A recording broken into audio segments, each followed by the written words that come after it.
Hi ಎಲ್ಲರಿಗೂ ನಮಸ್ಕಾರ. ಕೆಯಿಂದ ವಿವಿಧ ಇಲಾಖೆಗಳಿಗೆ ನೋಟಿಫಿಕೇಷನ್ಸ್ ಆಲ್ರೆಡಿ ಆಗಿತ್ತು. ಅದಕ್ಕೆ ಕನ್ನಡ ಕಂಪಲ್ಸರಿ ಎಕ್ಸಾಮ್ಸ್ನ ಕಂಡಕ್ಟ್ ಮಾಡಿದ್ದಾರೆ.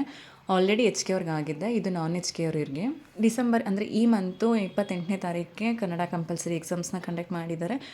ಟಿಕೆಟ್ ಆಲ್ರೆಡಿ ಬಿಟ್ಟಿದ್ದಾರೆ, ನೀವು ಡೌನ್ಲೋಡ್ ಮಾಡ್ಕೊಬೇಕು. ಮತ್ತು ಇದು ಎಕ್ಸಾಮ್ಸ್ ಯಾರ್ಯಾರಿಗೆ ಅಂತ ಕಂಡಕ್ಟ್ ಮಾಡಿದ್ದಾರೆ ಅಂತ ತುಂಬ ಜನಕ್ಕೆ ಡೌಟ್ ಇರುತ್ತೆ. ಆಲ್ರೆಡಿ ತುಂಬ ಎಲ್ಲ ಟ್ರೈ ಮಾಡ್ತಿರ್ತಾರೆ ಅಪ್ಲಿಕೇಶನ್ಸ್ ಹಾಕಿರೋರೆಲ್ಲರೂ. ಕೆಲವೊಬ್ಬರಿಗೆ ಇನ್ವ್ಯಾಲಿಡ್ ಅಂತ ಬರ್ತಿರುತ್ತೆ ನೀವು ರಿಜಿಸ್ಟರ್ ನಂಬರ್ ಹಾಕಿದ್ರೆ. ಇದರಿಂದ ಯಾರ್ಯಾರು ವಿ ಎ ಎಕ್ಸಾಮ್ಸ್ನ ಬರ್ದಿದ್ದೀರಾ ಅವರೆಲ್ಲರದು ಕನ್ನಡ ಕಂಪಲ್ಸರಿ ಎಕ್ಸಾಮ್ಸ್ನ ಕ್ಲಿಯರ್ ಆಗಿರುತ್ತೆ. ಅವ್ರು ಕ್ಲಿಯರ್ ಆಗಿರೋರು ಮತ್ತೆ ಎಕ್ಸಾಮ್ ಬರೆಯೋ ಅವಶ್ಯಕತೆ ಇಲ್ಲ. ಹಾಗೆಯೇ ನೀವು SLCಲಿ ಮತ್ತು PUCಲಿ ಫಸ್ಟ್ ಲ್ಯಾಂಗ್ವೇಜಾಗಿ ಕನ್ನಡ ಸಬ್ಜೆಕ್ಟ್ಸ್ನ ಓದಿದರೆ ಅವರು ಕೂಡ ಅಟೆಂಡ್ ಮಾಡೋಗಿಲ್ಲ ಅಂತ ಹೇಳಿದ್ದಾರೆ. ನೀವು ಅಪ್ಲಿಕೇಶನ್ಸ್ ನಂಬರ್ನ ಹಾಕಿ ನಿಮಗೆ ಇನ್ವ್ಯಾಲಿಡ್ ಅಂತ ಏನಾದರೂ ಬರ್ತಿದ್ದೆ, ನೀವು ಹಾಲ್ ಟಿಕೆಟ್ ಡೌನ್ಲೋಡ್ ಮಾಡಬೇಕಾರೆ ಅಂತ ಅಂದರೆ ನಿಮಗೆ ಎಕ್ಸಾಮ್ ಇಲ್ಲ ಅಂತ ಅಂದ್ಕೊಳ್ಳಿ. ಇನ್ ಕೇಸ್ ನಿಮಗೆ ಎಕ್ಸಾಮ್ಸ್ ಇದೆ, ಕನ್ನಡ ಕಂಪಲ್ಸರಿ ಎಕ್ಸಾಮ್ಸ್ನ ನೀವು ಕ್ಲಿಯರ್ ಮಾಡಬೇಕು ಅಂತಂದರೆ ನಿಮಗೆ ನಾರ್ಮಲ್ ಟೆಕ್ಸ್ಟಲ್ಲಿ ಕೂಡ ನಿಮಗೆ ಮೆಸೇಜ್ ಬರುತ್ತೆ, ನಿಮಗೆ ಈ ಥರ ಇದೆ ಡೌನ್ಲೋಡ್ ಮಾಡ್ಕೊಳ್ಳಿ ಹಾಲ್ ಟಿಕೆಟ್ನ ಅಂತ ಹೇಳಿ. ನಾರ್ಮಲ್ ಟೆಕ್ಸ್ಟಲ್ಲಿ ಕೂಡ ನಿಮಗೆ ಕೆಇಂದನೇ ಡೈರೆಕ್ಟ್ ಮೆಸೇಜ್ ಕಳಿಸ್ತಾರೆ ನಿಮಗೆ. ಇಲ್ಲ ಅಂತಂದರೆ ನಿಮಗೆ ಹಾಗೂ ಡೌಟ್ ಇದೆ ಅಂದರೆ ನೀವು ಒಂದ್ಸಲ KA ಅವ್ರಿಗೇ ಕಾಲ್ ಮಾಡಿ ನೀವು ಒಂದ್ಸಲ ಇನ್ಫಾರ್ಮೇಷನ್ಸ್ ತಿಳ್ಕೊಂಡ್ರೆ, ನಿಮ್ಗೆ ಏನಾದರೂ ಡೌಟ್ ಇದೆ, ನಾನು ಎಕ್ಸಾಮ್ಸ್ ಯಾವುದೂ ಅಟೆಂಡ್ ಮಾಡಿಲ್ಲ ಆದರೂ ನಂಗೆ ಹಾಲ್ ಟಿಕೆಟ್ ಡೌನ್ಲೋಡ್ ಆಗ್ತಿಲ್ಲ ಅಂತ ಅಂದ್ಕೊಂಡ್ರೆ ನೀವು ಒಂದ್ಸಲ KA ಕಾಲ್ ಮಾಡಿ ಕೂಡ ನೀವು ಡೌಟ್ನ ಕ್ಲಿಯರ್ ಮಾಡ್ಕೊಬೋದು. ಬೇಗ ಮಾಡ್ಕೊಳ್ಳಿಕ್ಕಂದ್ರೆ ಆಲ್ಮೋಸ್ಟ್ ಎಕ್ಸಾಮ್ಸ್ ಹತ್ರನೇ ಇದೆ. 28 ಡಿಸೆಂಬರ್ ಮಂತ್ 2025 ಭಾನುವಾರ ಇದೆ. ಸೊ ಹಾಗಾಗಿ ಏನಾದರೂ ಡೌಟ್ ಇತ್ತಂದರೆ ನೀವು KA ಹೆಲ್ಪ್ಲೈನಿಗೆ ನೀವು ಕಾಲ್ ಮಾಡಿದ್ರೆ ಅವ್ರು ನಿಮ್ಗೆ ಇನ್ಫಾರ್ಮ್ ಮಾಡ್ತಾರೆ. ಹಾಗೆಯೇ ನೀವು ಇವಾಗ ಏನು ಅಪ್ಲಿಕೇಶನ್ಸ್ ಹಾಕಿದ್ದೀರಾ ವಿವಿಧ ಇಲಾಖೆಗಳಿಗೆ, ಆ ಎಕ್ಸಾಮ್ಸು ನಿಮಗೆ ಕ್ವಾಲಿಫೈ ಆಗಬೇಕು ಅಂದರೆ ನೀವು ಕನ್ನಡ ಕಂಪಲ್ಸರಿ ಎಕ್ಸಾಮ್ಸ್ ಕ್ಲಿಯರ್ ಮಾಡಿರಲೇಬೇಕು. ಇಲ್ಲ ಮುಂಚೆನಾದರೂ ಮಾಡಿರಬೇಕು, ಇಲ್ಲಾಂದರೆ ನಿಮ್ಮದು ಲ್ಯಾಂಗ್ವೇಜ್ ಸಬ್ಜೆಕ್ಟಲ್ಲಿ ಓದಿರಬೇಕು. ಇಲ್ಲಾಂದರೆ ಇವಾಗ ಏನು ಕಂಡಕ್ಟ್ ಮಾಡ್ತಿದ್ದಾರೆ ನೀವು ಈ ಕನ್ನಡ ಕಂಪಲ್ಸರಿ ಎಕ್ಸಾಮ್ಸ್ನ ಕ್ಲಿಯರ್ ಮಾಡ್ಕೊಂಡಿದ್ರೆ ಅಷ್ಟೇ ನಿಮ್ಮದು ಫಸ್ಟ್ ಪೇಪರು ಸೆಕೆಂಡ್ ಪೇಪರ್ಗೆ ಎಲಿಜಿಬಲ್ ಇರ್ತೀರಾ. ಇಲ್ಲಾಂದರೆ ನೀವು ಆ ಎಕ್ಸಾಮ್ಸ್ನ ಅಟೆಂಡ್ ಮಾಡಿದ್ರೂ ಕ್ವಾಲಿಫೈ ಮಾಡಲ್ಲ. ಈ paper total Kannada compulsory exams overall ಬಂದು ನಿಮಗೆ 150 ಮಾರ್ಕ್ಸ್ ಇರುತ್ತೆ.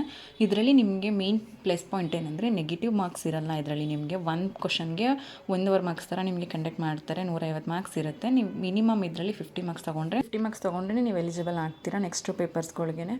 ಹಾಗೆ ಇದು ಬಹು ಆಯ್ಕೆ ಪ್ರಶ್ನೆ ಆಗಿರುತ್ತೆ. ಅಂದರೆ ನಿಮ್ಮದು ಏನಿರುತ್ತೆ 4 ಆಪ್ಷನ್ಸ್ ಕೊಡುತ್ತಾರೆ, ನಿಮ್ಗೆ ಯಾವ ಆಪ್ಷನ್ಸ್ ಕರೆಕ್ಟ್ ಇರುತ್ತೆ ಅದಕ್ಕೆ ನೀವು ಟಿಕ್ ಮಾಡಬೇಕಷ್ಟೇ. ಮತ್ತು ಇದಕ್ಕೆ ನೀವು ಪ್ಲಸ್ ಪಾಯಿಂಟ್ ಹೇಳಿದ್ನಲ್ಲ, ನೆಗೆಟಿವ್ ಮಾರ್ಕ್ಸ್ ಇರಲ್ಲ. ಹಾಗಾಗಿ ನೀವೆಲ್ಲನೂ ಅಟೆಂಡ್ ಮಾಡಿ ಬನ್ನಿ, ಯಾವುದನ್ನು ಖಾಲಿ ಬಿಟ್ಟು ಬರಬೇಡಿ. ನೆಗೆಟಿವ್ ಮಾರ್ಕ್ಸ್ ಇಲ್ಲದೆ ಇರೋದ್ರಿಂದ ನೀವು ಯಾವುದಾದ್ರೂ ಅಟೆಂಡ್ ಮಾಡಿದ್ರೆ ಅಟ್ಲೀಸ್ಟ್ ಆನ್ಸರ್ ರಾಂಗ್ ಇತ್ತಂದ್ರೆ ನಿಮಗೇನು ನೆಗೆಟಿವ್ ಮಾರ್ಕ್ಸ್ ಏನು ಹೋಗಲ್ಲ. ಹಾಗಾಗಿ ನೀವೆಲ್ಲ ಕ್ವಶನ್ಸ್ನು ಅಟೆಂಡ್ ಮಾಡಿ 150 ಮಾರ್ಕ್ಸ್ ಏನು ಕ್ವಶನ್ಸ್ ಕೊಡ್ತಾರೆ ನೀವು ಅಷ್ಟನ್ನು ಅಟೆಂಡ್ ಮಾಡಿ ಬಂದ್ರೇ ನಿಮಗೆ ಅಟ್ಲೀಸ್ಟ್ ಯೂಸ್ ಆಗುತ್ತೆ.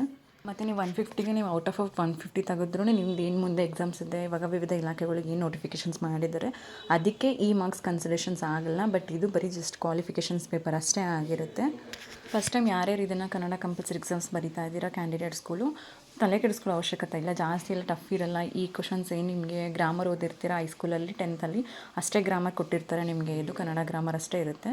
ನೀವು ಆರಾಮ್ಸೆ ಕ್ಲಿಯರ್ ಮಾಡ್ಬೋದು. ಔಟ್ 150 ಮಾರ್ಕ್ಸ್ಗೆ ನೀವು 150 ಕೂಡ ತೊಗೋಬೋದು.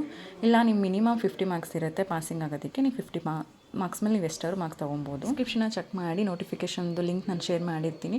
ಹಾಗೆಯೇ ನೀವು ಹಾಲ್ ಟಿಕೆಟ್ ಡೌನ್ಲೋಡ್ ಮಾಡ್ಕೊಳ್ಳೋದಕ್ಕೂ ಡೈರೆಕ್ಟ್ ಲಿಂಕ್ನ ನಾನು ಡಿಸ್ಕ್ರಿಪ್ಷನಲ್ಲಿ ಕೊಟ್ಟಿರ್ತೀನಿ. ನೀವು ಅದ್ರ ಮೂಲಕ ಕೂಡ ಹೋಗಿ Kannada compulsory exams hall ticket download ಮಾಡ್ಕೊಬೋದು. ಕನ್ನಡ ಕಂಪಲ್ಸರಿ ಎಕ್ಸಾಮ್ಸ್ ಬಗ್ಗೆ ಏನಾದ್ರು ನಿಮಗೆ ಡೌಟ್ ಇತ್ತಂದರೆ ನಾನು ಕಮೆಂಟ್ ಮಾಡಿ ರಿಪ್ಲೈ ಮಾಡ್ತೀನಿ. ವಿಡಿಯೋ ಇಷ್ಟ ಲೈಕ್ ಮಾಡಿ. ನೆಕ್ಸ್ಟ್ ವಿಡಿಯೋದಲ್ಲಿ ಸಿಗೋಣ. Thank you.